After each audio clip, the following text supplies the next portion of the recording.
The adaptations of animated Star Wars characters are always a bit of a mixed bag. But why is this? Hello there, I'm Royce. I'm an artist and writer, radio producer, and filmmaker. And in this video, I'll quickly run through some of the adaptation changes made to these once animated Star Wars characters. Firstly, you need to examine each animation style and how it adapts existing designs.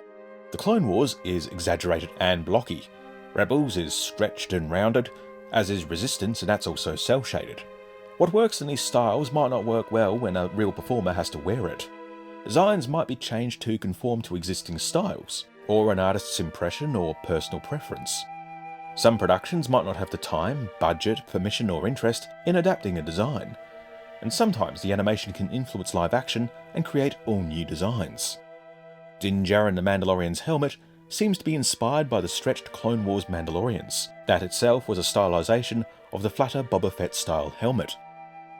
Bo-Katan Kryze's animated designs were pretty consistent, and the live action look adapts to feel but not the exact elements. The Mandalorian series created all new armour pieces for her that homage the animated originals but work better when worn by a real person. Hair and makeup transforms actress Katie Sackhoff into Bo, with her hairstyles from both seasons seeming to reference both her animated looks. Togruta Ahsoka Tano grew and evolved over the animated shows. Inspired by the existing character Shakti, Ahsoka's final look is quite a departure from that. The horns, or montrals, and head tails, or leku, are smaller so they don't get cut off when she's swinging her lightsabers, but it could have been possible to have stunt performers who are experienced with longer hair, or simply animate them in post. The design of the face markings, which were intended to be eyebrows for expression in animation, have grown and been tweaked. The costume leans into a Japanese influence, exploring concepts that weren't possible with animation restrictions, like the baggy pants. The dark blue shade of the costume seems to be inspired by the blue costumes from the animation. Personally, I think these work better with her orange skin tone, compared to the earthy browns and reds she initially wore. When it comes to that red outfit, it's brought to life quite nicely, worn by actress Ariana Greenblatt, the design having been improved to be more age-appropriate. Over the years, there were many live-action style drawings that varied in how they depicted Ahsoka. This official design, which debuted before Rosario Dawson's first appearance, seemed to be pretty consistent across art, sculptures and toys. It might seem like I'm flying through this, but this is just a cut-down version of a much longer video which featured a panel of talented guests, including cosplayer Ashla's Workshop, who has experience in adapting the animated Ahsoka into live action, who shared her opinions on Rosario's design. And if they maybe do a second season, they will do them even longer than in the first season. And maybe after 5 or 6 seasons of Ahsoka, which I hope we will get, we will have a decent looking Ahsoka headpiece. Because it is possible. It is. I mean, I've seen so many talented Ahsoka cosplayers and headpiece makers. I mean, you can buy Ahsoka headpieces now. Also, people who make them from silicone, and they move. They are rather comfortable to wear. It is possible, but yeah. You have to put in the time, you have to put in the money, the effort, and also maybe the CGI knowledge. The costume of Twi'lek rebel Jacen Syndulla was inspired by the baggy pilot flight suits of the original trilogy, but this live-action costume strayed away from that, while keeping the same colour scheme. Sure, this costume might be easier for the, in my opinion, miscast Mary Elizabeth Winstead to go to toilet between takes, but I feel it puts the focus on the wrong parts of her character. The makeup is flat, and the blue contacts over her naturally brown eyes look eerie and unnatural. This could have been inverted by just using her real eyes for maximum freedom of performance, but if you're married to the idea of the bluish-green eyes, you could go further and edit them in post with VFX so they react realistically to light, because otherwise they look a bit flat and dead. In my full video, cosplayer, artist and game dev The Mermaid shared her insights on Hera's look. I know when something is near and dear to your heart, that you're always going to find things that you don't like because you have such a strong connection to it. And I would never say, it was garbage or it wasn't great. And I know that the people who worked on this probably worked really hard and made the choices that they thought were best. I just felt that it did not translate in a way that was successful. Hera's son Jacen was only a quick appearance in the animation, and some found his look to be quite unsettling. In Ahsoka, they turned his hair green through post-production VFX to find a shade of green that would work shot to shot, which is a better option than bleaching a poor kid's hair and making him look like Jared Leto's Joker. Speaking of unnerving, the design of Zeb Orrelios, a Loth-cat, was inspired by some unused Chewbacca concept art, but this purple guy's species went through a few different inferior and scary adaptations before landing on one that infused animal traits with human ones. Again, it's the eyes. The solid green cartoon eyes are reimagined as big irises, like that of a cat or a dog, compared to the smaller human eyes seen on Jaro Tapal in the video game Jedi Fallen Order. Tapal is also quite unnerving to look at, looking more like a disfigured man than a friendly alien. Zeb's appearance in The Mandalorian also raised questions as to whether he was meant to be skinny or hairy. What do you think? When it came to whether a design represented fur or not, we have the Loth-cats and the Tuka. Are they really rounded cats with wide faces, or is this just the art style's depiction of a fluffy cat? The Mandalorian's blink and you miss it cameo is the former, designed this way to immediately communicate what it is to the audience. Sabine's cat Merle leans more into the fluffy idea. Personally, I think Loth-cats should be more cat-like, and I took some inspiration from cats with solid builds to create this design. The eyes are at it again with Ezra Bridger. The indigo irises from the animation led to an unnatural look on Iman Esfandi's Ezra, and while his matured look is all new, the Rebels-inspired costume is proportioned quite differently to the animation. Kanan Jarrus appears through art and action figures, and they all hit upon something that's loyal to the animation. His voice actor, Freddie Prinze Jr., is photoshopped to resemble Kanan in an unseen and out-of-focus Easter egg. Chopper's initial design in a Rogue One cameo was a live-action model from the online companion show Rebels Recon, and that was a more direct recreation of the animated design. His look in Ahsoka ties more to the existing Astro droids, while still looking quite stylised thanks to his stubby stature. Natasha Liu Bordizzo's Sabine Wren is widely regarded as perfect.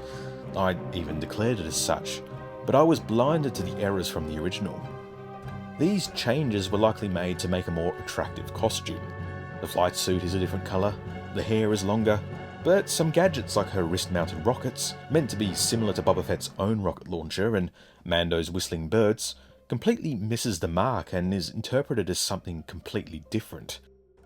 It feels like it was adapted straight from the animation without consulting what it originally represented.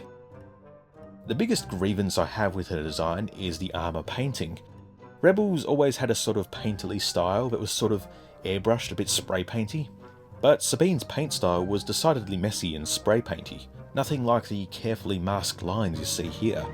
The spray paint style could have been quite beautiful to see, and further show her artistic flair. That's present in other aspects of her character, but not her main outfit.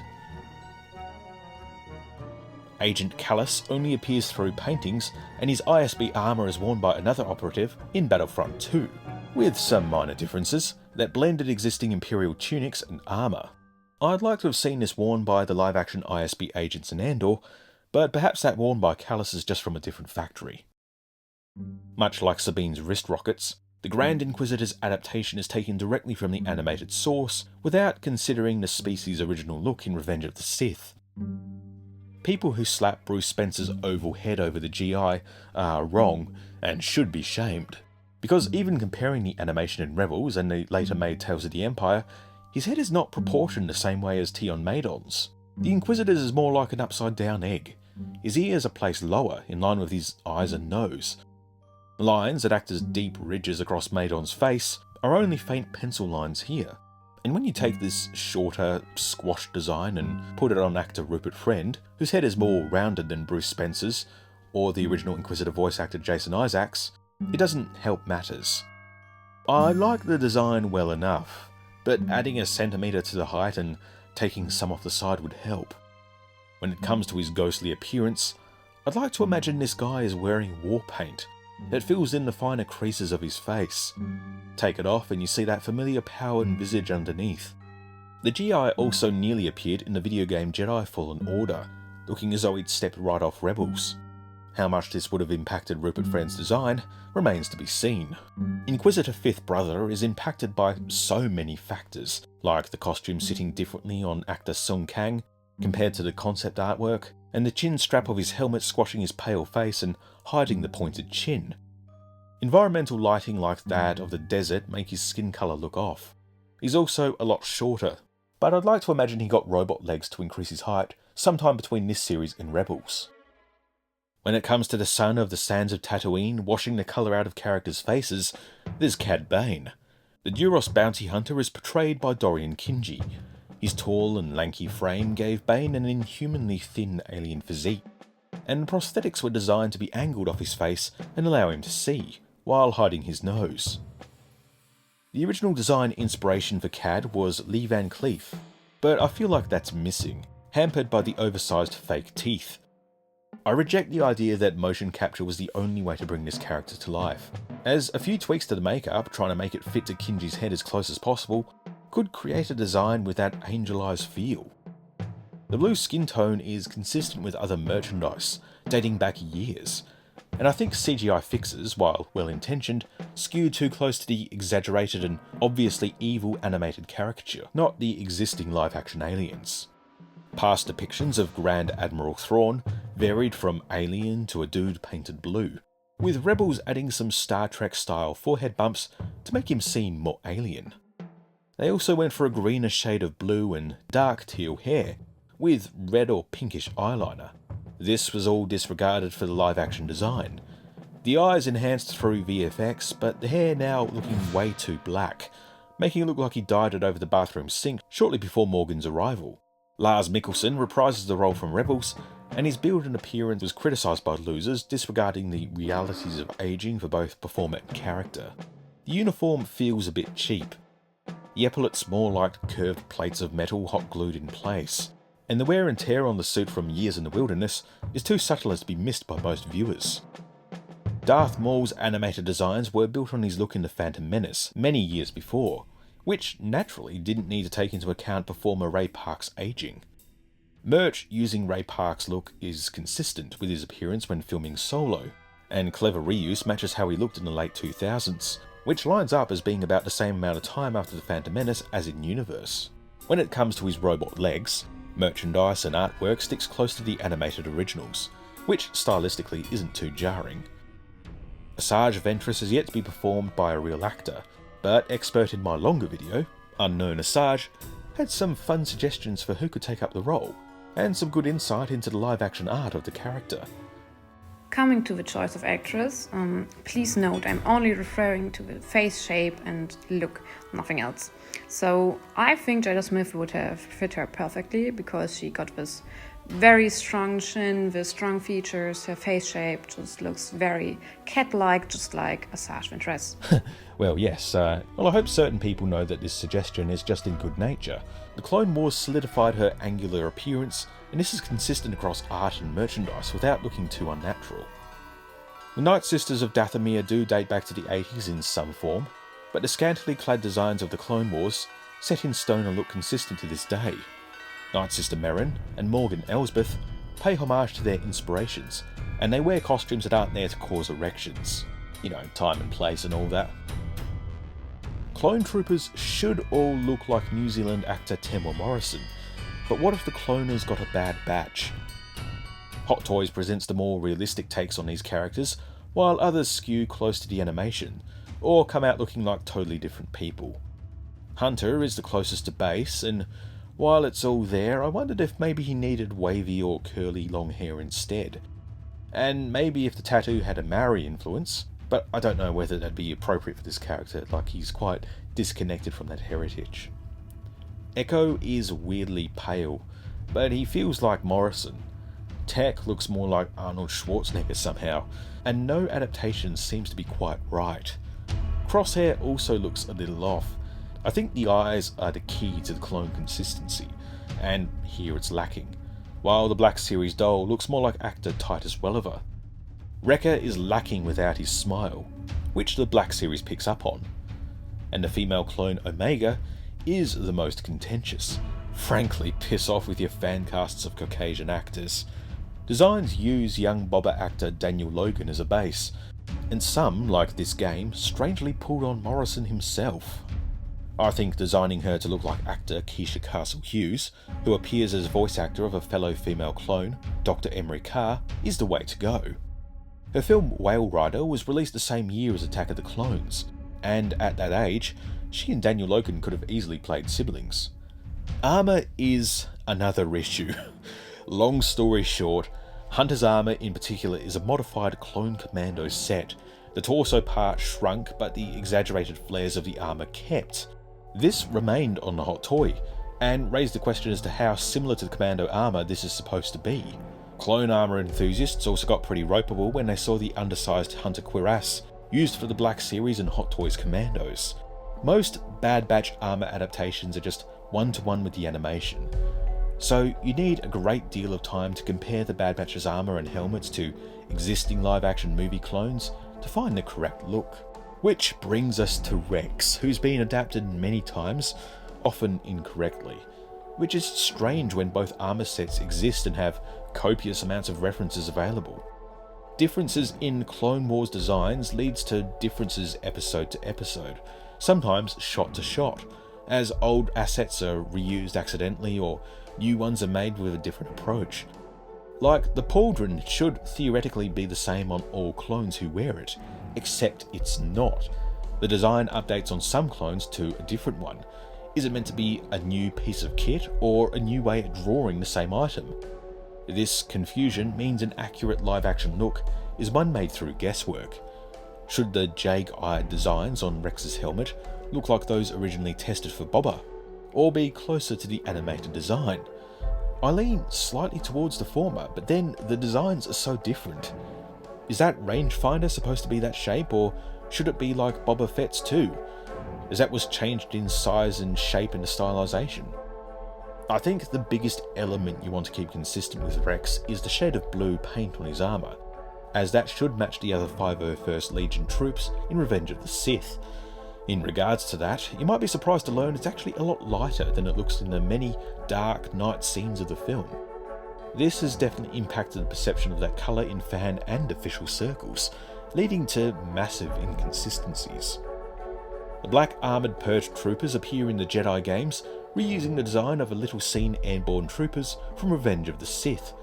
The designs are sharper and more Stormtrooper-like for the Obi-Wan series, but I wouldn't take these as total replacements. Only two of these fellas appear on screen at once, and at the base of operations for the Inquisition, which could suggest they're prototypes or base-specific designs. Phase 3 Dark Troopers appear in The Mandalorian, more Darth Vader-like in design compared to the chubby Stormtrooper-inspired originals. These Dark Troopers bore more a resemblance to the Sentry droids in Rebels, who could feasibly be the same design with some extreme Dooku-styled exaggeration for those proportions. But then the video game Jedi Survivor gives these Sentry droids a live-action overhaul, close to the Rebels design but with more detail, so they're not the same type of droid but could very well share some development heritage. Same goes for the BX battle droids, or commando droids, who were originally made for infiltration, which no live-action adaptation seems to take into account. I broke the BX droid down piece by piece, comparing each element to the animated B1s and B2s to see how similar and different they were, constructing a design that references the original, has its spirit, and could serve the purpose for which it was designed. Since the BX is so established, I think many people would be unable to move away from that look, as wrong as it is. Bunny Butlers from the Clone Wars appeared as the Ratcatcher in the Book of Boba Fett, and he looks as though he could be easily translated back to the design from the animation. Professor Huyang is more polished and closer to the existing droid designs like C-3PO, but still recognisable as the same droid, making for quite a satisfying translation. Any differences could be hand-waved away with upgrades and replacements obtained in the years since. I also neglected to mention in the original video that his designs seem to be inspired by some paintings by Ralph McQuarrie for a different project, seen here. Admiral Rampart's adaptations don't seem to match the fellow we see in animation, and I theorised his actor, Nashir Dalal, who's already played a few Star Wars characters, could work as the face for this slimy pissant. Saw Gerrera's style is one of a lot of back and forth, appearing in the Clone Wars before Forrest Whitaker was cast, reshoots for Rogue One changing his appearance from era to era, and this led to changes in his Rebels model. His appearance in Fallen Order is a logical decision, but quite evolved from his later appearance in The Bad Batch, and at odds with his look in Andor. Yeah, it's a totally different outfit, I know that, but most of his costumes do have a few consistent style quirks. The Pikes appeared in the Clone Wars with hexagonal hoods that was translated across to their brief appearance in Solo. Their unmasking in Book of Boba Fett conflicts with the animated design, but this change could be seen in Solo concept art. The flat, noseless faces make them look similar to Cad Bane, with some viewers unfamiliar with the characters assuming they were the same species. I spent a lot of time testing different Pike designs to better marry the two disparate approaches. There's many other characters, locations, vehicles and weapons that originated in animations or other mediums, but I'll be going into those in far more detail in a future instalment of my series. You can get a glimpse of some of these analyses in the latter half of my original video, which explores all these points in greater depth, with contributions from other incredibly talented craftspeople. Which design do you think worked best? What would you change? Do you think any of my redesigns work better than the official ones? Comment below. Thank you for watching, and I'll see you next time.